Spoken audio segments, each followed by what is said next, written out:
오늘은 로마서 8장 1절로 2절의 말씀을 가지고 새 사람과 율법과의 관계에 대해서 공부를 해보십시다. 다 같이 로마서 8장 1절로 2절. 그러므로 이제 그리스도 예수 안에 있는 자에게는 결코 정죄함이 없나니 이는 그리스도 예수 안에 있는 생명의 성령의 법이 죄와 사망의 법에서 너를 해방하였음이라. 아멘. 그리스도의 부활과 연합하여 사는 새 사람은 부활하신 그리스도가 보내신 당신의 영이 성령이기 때문에 지속적으로 성령 충만한 삶을 사는 사람이 되는 거예요. 그렇죠? 죄와 사망의 법에서 해방되어 생명의 성령의 법으로 사는 것을 말하는 것입니다. 그러면 죄와 사망의 법은 무엇이에요? 생각나요? 죄와 율법과 옛사람, 이것이 죄와 사망의 법의 시스템, 죄와 사망의 법이라 그랬죠.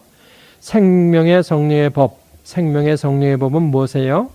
생명의 법의 시스템, 성령과 마음에 새겨진 율법과 새 사람, 이 세 가지가 생명과 성령의 법의 시스템이에요. 그러니까 생명의 성령의 법 아래 살아가는 사람들은 성령과 마음에 새겨진 율법과 새 사람, 이 시스템으로 살아가는 사람을 말하는 것입니다. 여기서 우리는 새 사람과 모세의 율법과의 관계에 대해서 분명하게 공부를 해야 할 필요가 있습니다. 어떤 사람은 율법의 처벌에 대해서는 면제가 되었지만 율법의 준수 의미에서는 해방되지 않았다고 말하는 사람이 있지요.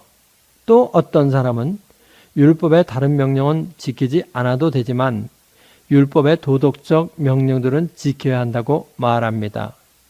사람들이 이거에 대해서 굉장히 혼동되어 있죠. 우리는 새 사람과 모세의 율법과의 관계에 대해서 분명하게 공부를 해야 할 필요가 있습니다. 먼저 죄와 사망의 법, 죄와 사망의 시스템, 이것이 무엇이냐에 대해서 우리 공부를 해보십시다. 죄와 사망의 법, 그 시스템은 어떻게 작용을 하느냐? 지금 말한 대로 죄와 사망의 법의 시스템은 죄와 율법과 옛사람의 관계라고 했습니다. 죄와 사망의 법이 어떻게 작동되고 있는 줄 알아요? 지금 우리가 살고 있는 이 세상은 죄와 사망의 법의 시스템 그 아래 놓여 있죠. 그런데 이 죄와 사망의 법이 어떻게 작동하느냐? 그걸 모르면 이 세상이 어떻게 죄와 사망의 법 아래 작동되어 가고 있는지를 모르는 거나 똑같은 거예요. 사도 바울은 아주 간단하게 말했죠. 뭐라고 말했냐? 죄가 율법으로 인하여 옛사람으로 하여금 죄의 정욕을 일으키고 율법으로 송사하여 죽게 한다. 죄가 괴를 타서 옛사람으로 하여금 죄의 정욕을 일으키고 율법으로 송사하여 죽게 한다. 이것이 바로 죄와 사망의 법, 그 시스템이에요. 그것이 작동하는 원리예요. 그러니까 요거를 알면 왜 사람들은 죽을 수밖에 없는지 그거를 아는 겁니다. 그렇죠? 우리 로마서 7장 11절 읽어보십시다. 죄가 기회를 타서 계명으로 말미암아 나를 속이고 그것으로 나를 죽였는지라. 여기서 사도 바울만 죽였다는 얘기예요.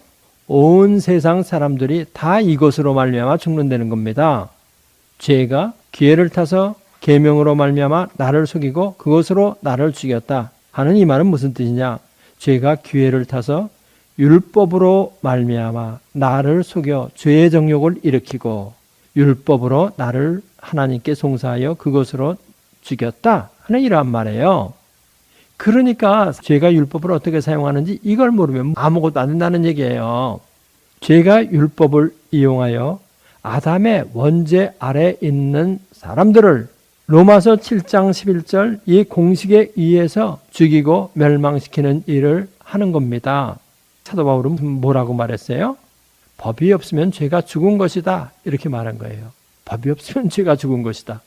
로마서 7장 8절에 있죠. 또 사도 바울이 뭐라고 얘기했냐? 죄가 율법을 권세로 사용한다는 거예요. 고린도전서 15장 56절에는 뭐라고 나와 있냐면은 사망에 쏘는 것은 죄요 죄의 권능은 율법이라. 죄가 무엇을 가지고 파워를 행사하느냐? 율법을 가지고 파워를 행사한다는 거예요. 어떠한 시스템 하에서 죄와 옛사람과 율법, 이 시스템 하에서 이것이 바로 죄와 사망의 법, 그 시스템이에요. 그렇기 때문에 이게 죄와 사망의 기본 공식이고 이것이 죄와 사망의 법의 기본 시스템이에요. 이거를 잘 알아야 된다는 겁니다. 이 세상 사람들이 왜 죽느냐? 바로 이 관계 때문에 죽는다는 거예요. 예? 그러면 율법이 유대 사람들에게만 해당되는 거냐? 그게 아니에요. 모든 사람이 죄와 사망의 법에 의해 지배를 받는다는 거, 요거를 확실하게 먼저 공부를 해봅시다. 하나님께서 창조시에 사람의 마음속에 율법을 심어 놓으셨죠? 창조시에 율법을 심어 놓으셨다는 것은 유대인뿐만 아니라 이 세상 모든 사람 마음속에 하나님의 율법을 심어 놓으셨다는 거예요. 그래서 사람은 자기가 이 율법이라는 용어를 알거나 모르건 간에 마음에 새겨진 율법에 의해서 지배를 받고 있는 겁니다. 사람의 마음속에 하나님의 율법을 심어 놓으셨다는 것은 무엇이냐면은 이 세상 지구상에 사는 모든 사람들에게 보편적인 하나의 그 마음의 그 원리 같은 것이 있죠. 하나님의 율법을 따르면 복을 받아 잘 살고 그렇지 않으면 저주를 받아 죽는다는 것을 알고 있다는 거예요. 모든 사람들이 선천적으로 누가 가르쳐주지 않아도 그걸 다 알고 있어요. 이것은 지구상에 거하는 모든 사람이 다 똑같다는 겁니다. 이게 왜 그러냐? 사람의 마음속에 어떤 누구에게든지 다 똑같이 한 가지 하나님을 믿고 하나님의 율법을 따르면 복을 받고 잘 살지만 그렇지 않으면 저주를 받는다는 이것이 모든 사람들에게 다 심겨져 있다는 거야. 하나님의 율법이 마음속에 심겨져 있다는 거예요. 그것을 로마서 2장 14절과 15절에서 사도 바울이 뭐라고 얘기했느냐? 우리 다 같이. 율법 없는 이방인이 본성으로 율법의 일을 행할 때는 이 사람은 율법이 없어도 자기가 자기에게 율법이 되나니 이런 이들은 그 양심이 증거가 되어 그 생각들이 서로 혹은 송사하며 혹은 변명하여 그 마음에 새긴 율법의 행위를 나타내느니라. 그 마음에 새긴 율법, the law written in their heart, 마음에 새긴 율법. 모든 사람에게 하나님의 법인 율법이 심겨 있지만 하나님을 믿고 그의 법에 따라 살지 않으므로 죄와 사망의 법에 의해 지배를 받는 거예요. 그렇죠. 이것은 유대인이나 이방인이나 모두가 다 똑같아요. 그래서 모두가 죄와 사망의 법에 지배를 받게 되는 겁니다. 인류의 시조 아담의 타락은 모든 인류로 하여금 이 사망의 기본 구조 안에 밀어넣어버린 겁니다. 그래서 죄가 기회를 타서 옛사람으로 하여금 죄의 정욕을 일으키고 율법으로 송사하여 죽게 하기 때문에 사람은 사망을 반복할 수밖에 없는 거예요. 아무도 이 수레바퀴처럼 도는 사망의 법에서 해방될 수 없는 겁니다. 우리 그럼 로마서 7장 8절로부터 11절까지 읽어봅시다. 다 같이. 그러나 죄가 기회를 타서 계명으로 말미암아 내 속에서 각양 탐심을 이루었나니 이는 법이 없으면 죄가 죽은 것임이니라. 전에 법을 깨닫지 못할 때는 내가 살았더니 계명이 이름에 죄는 살아나고 나는 죽었도다. 생명에 이르게 할 그 계명이 내게 대하여 도리어 사망에 이르게 하는 것이 되었도다. 죄가 기회를 타서 계명으로 말미암아 나를 속이고 그것으로 나를 죽였는지라. 이것이 바로 죄와 사망의 법이기 때문에 죄와 사망의 법에서 해방되기 위해서는 생명의 성령의 법 아래로 들어가야 하는 겁니다. 생명의 성령의 법 아래로 들어가야 된다. 그런데 우리는 새 사람으로 살 때 죄와 사망의 법에서 해방된 생명의 성령의 법으로 살게 만들어 놓으셨다 이 말입니다. 오늘 공부하는 주제가 새 사람과 율법과의 관계이기 때문에 생명의 성령의 법으로 살기 위해서는 죄의 권세인 율법에서 해방되어야 한다. 요거 압축적으로 공부를 해보십시다. 율법에서 해방되었다. 신자는 율법에서 해방되었다. 이 해방, 이거를 잘 알아야 돼요. 우리 로마서 7장 4절 읽어보십시다. 로마서 7장 4절. 그러므로 내 형제들아 너희도 그리스도의 몸으로 말미암아 율법에 대하여 죽임을 당하였으니 이는 다르니 곧 죽은 자 가운데서 살아나신 이에게로 가서 우리로 하나님을 위하여 열매를 맺히게 하려 함이니라. 너희도 그리스도의 몸으로 말미암아 율법에 대하여 죽임을 당하였으니 요거를 우리가 잘 알아야 될 말이죠. 사람들이 정말 많은 사람들이 착각하고 있는 것이 무엇이냐? 율법에 대하여 예수 그리스도가 죽었다는 거죠. 그런데 율법이 죽은 거로 사람들이 착각을 하는 거예요. 율법이 죽은 것이 아니고 예수님이 모세의 율법에 대하여 죽은 거예요. 예수님이 모세의 율법에 대하여 죽었기 때문에 예수님 안에 있는 우리도 율법에 대하여 죽은 거예요. 그렇기 때문에 모세의 율법은 예수님 밖에 있는 사람들에게는 그냥 살아있는 겁니다. 율법이 죽은 것이 아니고 예수님이 율법에 대해 죽었으므로 예수님 안에 있는 우리도 율법에 대하여 죽은 거예요. 율법은 그대로 있는 것입니다. 모세 율법은 예수님 밖에 있는 사람들에게는 그냥 살아있는 겁니다. 그러나 여기서 우리가 꼭 알아야 될 것이 하나 있죠. 율법은 산 자만 지배하지 죽은 자는 지배하지 못한다는 거예요. 율법은 산 자만 지배하지 율법이 죽은 자를 지배하지 못한다는 거야. 그런데 우리 구주 예수 그리스도께서 율법에 대하여 죽으셨기 때문에 율법이 그리스도를 지배하지 못하죠. 마찬가지로 율법이 그리스도 안에 있는 우리를 지배하지 못한다는 거예요. 우리를 지배하지 못한다. 그리스도 안에서 그리스도와 함께 죽은 자들에게는 율법은 더 이상 지배를 못하는 거예요. 그러니까 율법과 새 사람과의 관계는 뭐예요? 옛사람이 죽고 새 사람으로 사는 자, 옛사람이 그리스도와 함께 죽고 그리스도의 부활과 연합하여 사는 사람에게는 율법은 아무 관계가 없다는 거예요. 그렇죠? 그리고 율법은 죽었다가 부활한 사람하고는 또 관계가 없어. 사도 바울은 율법에 대하여 예수님 안에서 죽은 우리를 율법이 지배하지 못한다 하는 것을 논증한 것 있지요. 뭐예요? 로마서 7장 1절로부터 3절까지 우리 다 같이 읽어보십시다.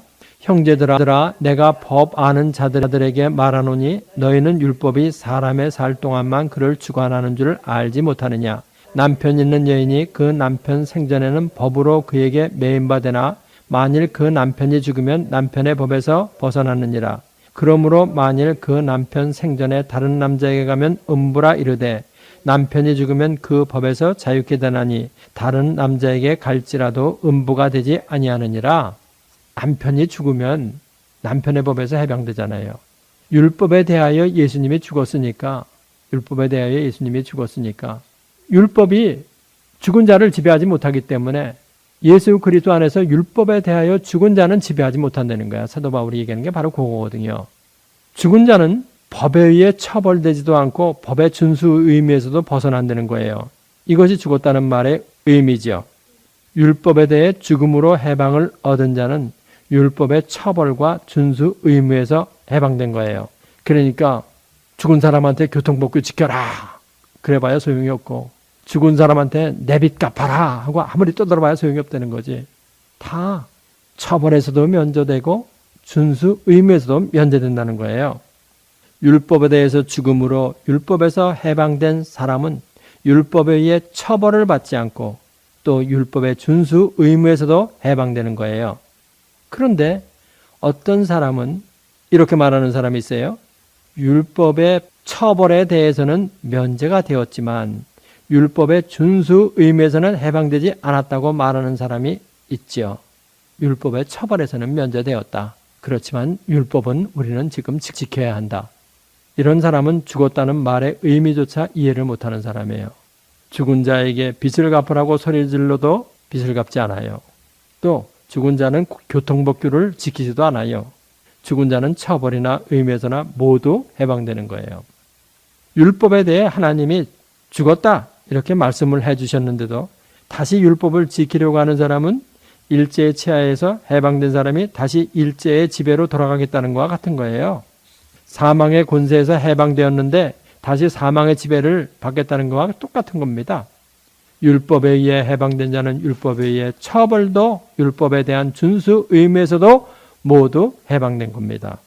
또 어떤 사람은 율법의 다른 명령은 지키지 않아도 되지만 율법의 도덕적 명령들은 지켜야 한다고 말합니다.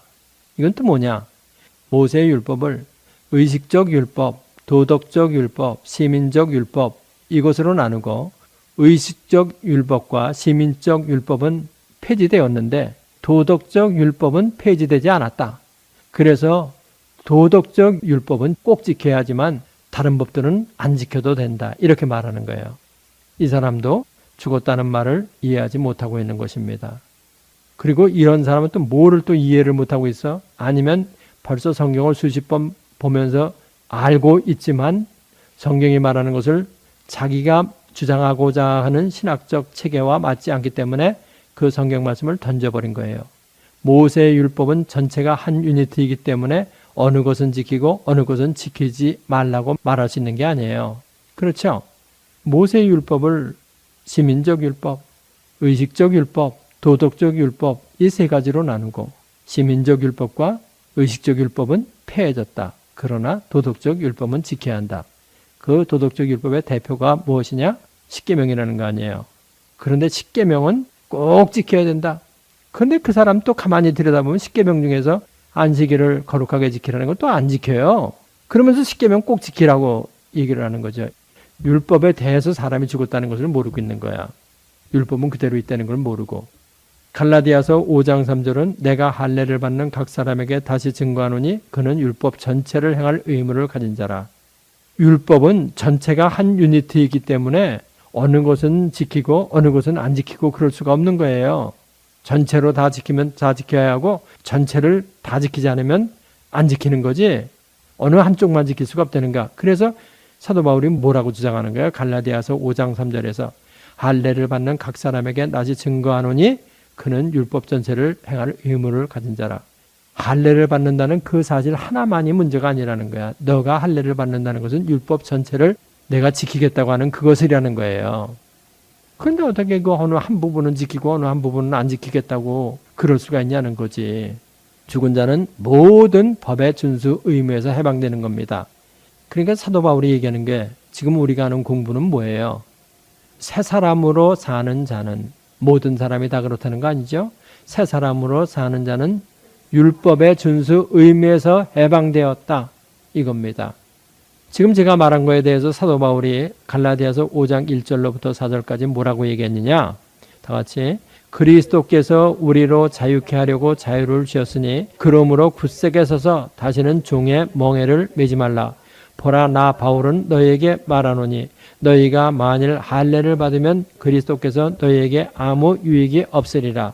내가 할례를 받는 각 사람에게 다시 증거하노니 그는 율법 전체를 행한 의무를 가진 자라. 율법 안에서 의롭다 함을 얻으려 하는 너희는 그리스도에게서 끊어지고 은혜에게서 떨어진 자로다. 여기 1절에서 그리스도께서 우리로 자유케 하려고 자유를 주셨으니 그러므로 굳세게 서서 다시는 종의 멍에를 매지 말라. 여기서 종의 멍에를 매지 말라는 것은 율법을 지키려는 멍에를 매지 말라는 거죠. 율법을 준수함으로 말미암아 의를 얻으려고 하는 율법을 행함으로 말미암아 구원을 얻으려고 하는 그 멍에를 지지 말라, 매지 말라 이런 뜻이죠. 다음 우리 2절에서 보라 나 바울은 너희에게 말하노니 너희가 만일 할례를 받으면 그리스도께서 너희에게 아무 유익이 없으리라. 율법을 지키려고 할례를 받으면 그리스도께서 너희에게 유익이 없다 이 말입니다. 그러니까 율법의 어느 한 부분을 내가 지키려고 하면 그리스도는 너와 아무런 관계가 없다는 말이에요. 모세의 율법은 전체가 한 유니트이기 때문에 어느 것은 지키고 어느 것은 지키지 않을 수 없다는 것에 대해서 사도 바울은 뭐라고 얘기했느냐? 내가 할례를 받는 각 사람에게 다시 증거하노니 그는 율법 전체를 행한 의무를 가진 자라 이렇게 말하는 거예요. 그런데 이렇게 말하면 이렇게 공격을 하는 사람들이 있어요. 그러면 율법에서 해방되었다고 하는 것은 무율법 상태로 돌아가라는 말이냐? 이렇게 반대를 해요. 무율법 상태로 돌아가라는 얘기냐? 아니죠. 율법의 완성인 사랑의 법에 의해서 지배를 받는다는 것을 알아야 돼요. 율법의 완성인 사랑의 법에 의해서 이제는 지배를 받는 거예요. 사랑의 법. 우리가 지난주에도 공부를 했잖아요. 그 양심 그 자체는 완전한 것이 아니고 양심은 사랑에 의해서 선택되어지고 행동할 때 그것이 완전해진다고 얘기했잖아요. 그러니까 모세의 율법 그것을 안 지킨다고 해가지고 무율법 상태로 가는 것이 아니라 그것의 완성인 하나님의 사랑으로 행할 때 율법이 완성된다 이 말입니다. 사랑으로 율법이 완성되는 거예요. 제가 중요하게 말하고 있는 것이 바로 이 점입니다. 율법은 죽지 않았다. 율법은 지금도 살아있다. 그런데 율법은 살아서 몽학선생으로서의 일을 계속한다. 몽학선생이라는 것은 무슨 일이냐? 그리스도에게 인도하는 선생이다. 그런데 새 사람으로 사는 사람은 율법에 의해서 지배를 받는 것이 아니라 자기 마음속에 있는 사랑의 법에 의해서 지배를 받는다. 새 사람은 모세의 율법과 관계가 없다. 우리가 새 사람으로 살아갈 때 부활하신 그리스도를 따라서 성령의 인도함을 따라 사랑의 삶을 살아가는 것이다. 그것이 바로 새 사람의 삶의 방식이다. 새 사람은 모세의 율법과 관계가 없다. 예수 그리스도의 부활과 연합하여 새 사람으로 사는 사람은 율법에 대하여 죽고 새 사람으로 다시 사는 사람들이기 때문에 몽학선생은 더 이상 필요가 없다. 새 사람은 처벌도 준수 의무에서도 완전히 우리는 해방되었다. 바로 이것이 로마서 6장 5절에 있는 죽으심을 본받아 연합한 자가 되었고 부활을 본받아 또 연합한 자가 되었다 하는 말의 바른 주석이라고 했습니다. 율법은 새 사람에게 있어서 어떻게 필요하냐? 예수님도 율법은 어떤 때는 지키시고 어떤 때는 안 지키시고 사도 바울도 율법은 어떤 때는 지키고 어떤 때는 안 지키고 그랬어요. 사실은.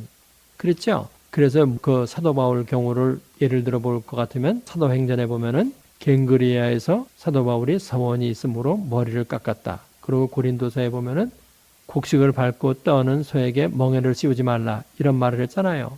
그러니까 사도 바울은 율법에서 해방되었다고 말하면서도 어떤 면에 있어서는 율법을 자기 신앙생활에 적용하는 거예요. 이게 도대체 율법을 어떻게 사용한다는 거냐? 율법에 대한 해석. 새 사람은 율법을 어떻게 해석하느냐? 어떻게 사용하느냐? 새 사람과 율법과의 관계. 어떠한 해석법. 칼빈은 노마티브 해석이라고 얘기를 했어요. 이거는 다음 시간에 공부를 하십시다. 기도하십시다. 할렐루야. 우리 아버지 하나님 감사합니다. 죄와 사망의 법에서 해방된 우리 새 사람은 율법에 대하여 어떤 관계를 가지고 살아가야 합니까? 율법에 대하여 예수 그리스도께서 율법에 대하여 완전히 죽어서 율법에서 해방된 자들로 살아가야 합니다. 그런데 이 율법을 어떻게 현재 우리 생활에 적용해야 하는지 너무나 많은 가르침이 남아 이 세상에 있어서 우리들을 혼동케 합니다. 그러나 우리들은 성경을 통하여 이것을 바로 깨닫고 알아서 우리 신앙생활에 적용하여 놀라운 하나님의 나라의 행복과 기쁨을 모두 맛볼 수 있는 저희들이 다 될 수 있도록 축복하여 주옵소서. 인터넷을 듣고 CD를 듣는 모든 사람들에게 이 지식이 깨달음이 차고 넘칠 수 있도록 축복하여 주시기를 바라옵고 원하며 예수님의 이름으로 기도합나이다. 이 성경 공부를 하신 분은 곧바로 라이크 버튼을 눌러주세요. 여러분의 수고가 하나님 나라 확장에 큰 도움이 됩니다.